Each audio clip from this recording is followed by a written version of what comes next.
हाय, good morning. आता वाजले सकाळचे 10:15 आणि माझी चालली आहे तयारी पटापटा काम आवरण्याची. तर विचारा का? कारण आहे ना, कोमल येणार आहे. कोमलला आता 7वा महिना लागला, डिलिव्हरीला इकडे येणार आहे. कारण तिला डॉक्टरने बेड रेस्ट सांगितलं आहे. तर तिला सासरी एवढं तिला बेड रेस्ट करता येणार नाही ना, थोडंफार करावंच लागतं. तर मग ती म्हणली, मम्मी मी तुझ्याकडे येते, म्हणजे मग मला बेड रेस्ट घेता येईल. तर म्हटलं ये बाळा. तर मग कोमल येते आज. त्या आनंदामध्ये पटापटा सगळं म्हणजे किचन बिचन आवरलं आहे. हे बघा, किचन बिचन मस्त सगळं आवरलं, भांडे बिंडे सगळे आवरले. आणि आता फक्त राहिलं आहे धुणं आणि आंघोळ आणि धुणं राहिलं आहे. फरशी पण पुसायची राहिली म्हणायला. पटापटा आवरते. तर कोमल आता निघाली वैजापूरमधून. तर तिला यायला 2 तास लागन.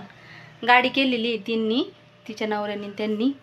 तर 1-2 तास तिला यायला लागन. 1-2 तासात आपलं सगळं काम आवरलं पाहिजे. आणि प्लस कोमल म्हणली आम्ही येतोय तर बिर्याणी बनवून ठेव मम्मी, भूक लागन आम्हाला. तर म्हटलं बरं बरं, बिर्याणी बनवून ठेवते. तर म्हटलं पटापटा काम आवरावं आणि स्वयंपाक बनव, बिर्याणी बनव.